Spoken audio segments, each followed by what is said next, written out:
Welcome ladies and gents, Chris Andre here. You can find me at BetBoxing on Twitter, or of course you can subscribe to the channel. Let's talk boxing. Let's talk about VERGIL ORTIZ and his 9th round knockout victory over MICHAEL McKINSON. We'll talk about what it means for the division as a whole, where Ortiz is in comparison to the other top fighters in the division, the real kings of the division in Crawford and Spence, as well as some of the others that are vying for supremacy in terms of the prospects, people like Ennis, people like Conor Benn.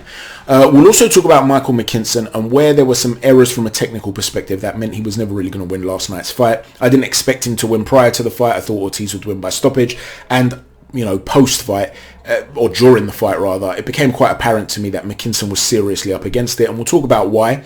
But that's not to say he didn't have success. We'll start off with that, and he was jumping in the first round. I actually had him winning the first round. He was jumping in and taking big risks, and he's got this habit. He's done this in other fights too. He'll be on the outside and he'll run in. He'll literally run in, cross his legs and run in, and he's sudden as he comes in behind punches.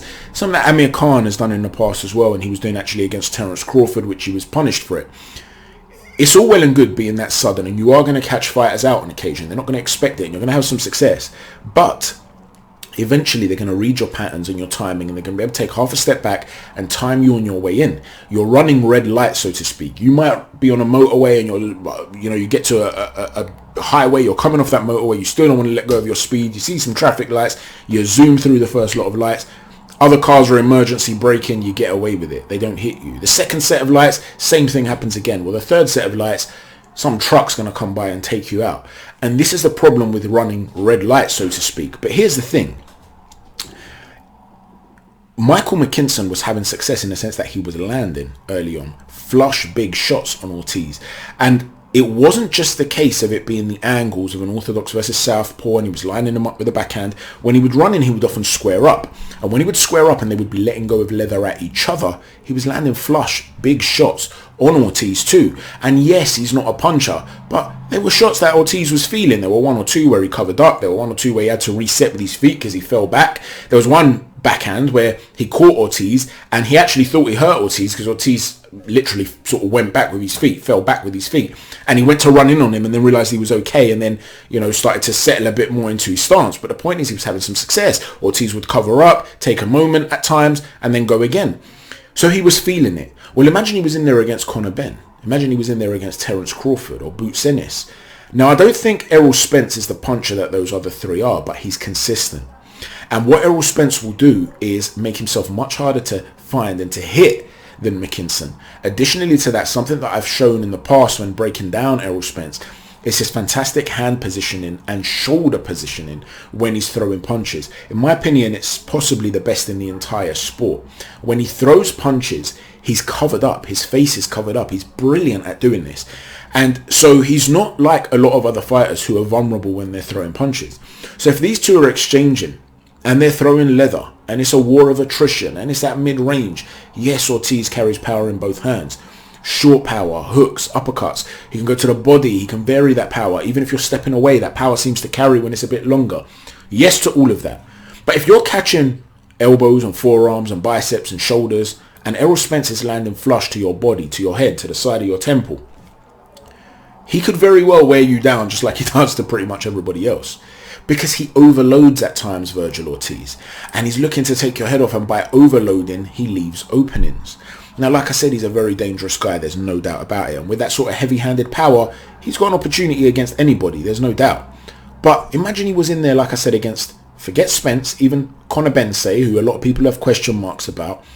If Conor Benn had the sort of success that McKINSON had early in terms of what he was landing, are you 100% sure VERGIL ORTIZ stands up to that? How many right hooks, how many left hooks, how many straight shots down the pipe was he getting hit with last night?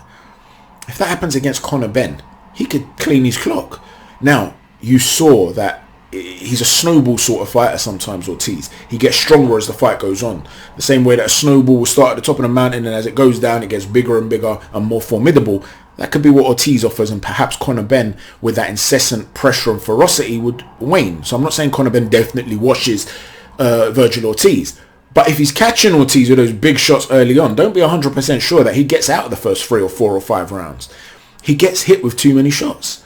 And it's exciting for the fans. But when you're talking about the elite level, you've got to be very careful with this. So they asked him if he's ready. and he was basically saying, you know, I'm ready to take the fight. Last night he was saying he's tied up, Bud Crawford, but you know, if it becomes available, the opportunity, I'm happy to take the fight. Prior to that, earlier in the week, he was speaking to Chris Mannix, and he said, I don't know if I'm ready, but I'm ready to take on the challenge. Give me the opportunity. Okay, and Chris Mannix was almost trying to convince him last night, saying to him, you know, you're never going to be more ready. You've beaten Mean Machine. You've now fought Michael McKinson. You've faced different styles. You're never going to be as ready as you are now. And he said, thank you. I appreciate that. It means a lot. So it was almost as though he was seeking reassurance. I think he knows himself deep down. He's going to have a bit of a mountain to climb against these guys. And when you have the athletic attributes that he has, sure, you've got a chance. But it's not just the elite guys that could potentially take you out. And when I say elite guys, I'm talking about Crawford and Spence because they're proven. Guys who look the part or look destructive, but have CVs that maybe don't reflect that right now. Guys like Boots Ennis, guys like Conor Benn, they won't be intimidated by what they saw last night. And I know I'm probably coming across as very harsh here, and I don't mean to, because there's a lot to like about Vergil Ortiz. There's a lot. But for me, he has to work on certain defensive areas in the exchange, because he wants to punch with you. That's his game.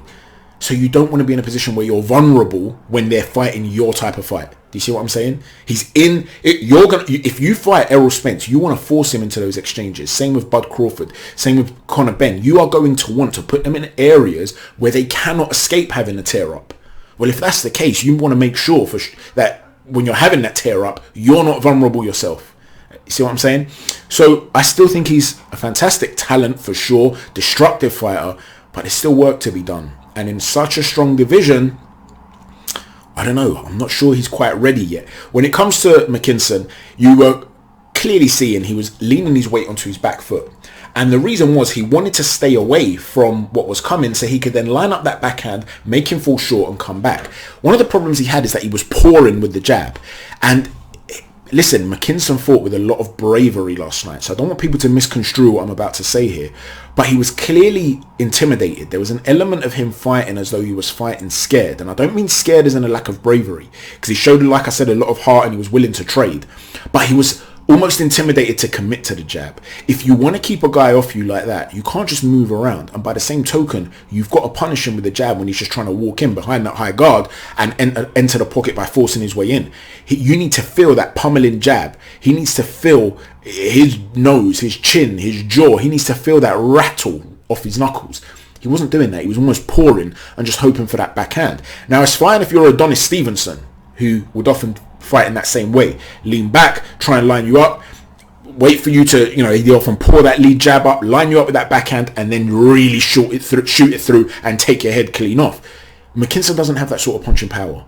So if you're going to beat him, you're going to have to be more active. Now, he did, like I said, have a lot of success on the inside. If you're going to have that sort of success on the inside, land your shots with that suddenness, which is what, you know, he was doing at points early in the fight, and then tie him up and walk him back, which is what his trainer was telling him to do. So he was getting good advice in the corner. He just seemed unable to do it. So for me, there was a lack of an authoritative jab. There was almost too much movement. And although he had a lot of success with the backhand, I just don't think he had the power to pull off that sort of Adonis Stevenson type approach. But listen, he gave a great account of himself, great bravery. I'd love to see him back in the ring. I'd love to see both these guys back in the ring. Let me know what you think, though. Having seen Vergil Ortiz, are you convinced he's ready for the big boys in Spence and Bud? Do you even rate him above Boots Ennis or Conor Benn? He does have a better CV than both, right? He does. Neither one of them has beaten a fighter at the level of Mean Machine. But will they be intimidated by what they've seen, or will they be licking their chops? Let me know what you think, ladies and gents. Thanks for watching. Chat to you soon. Take care. God bless.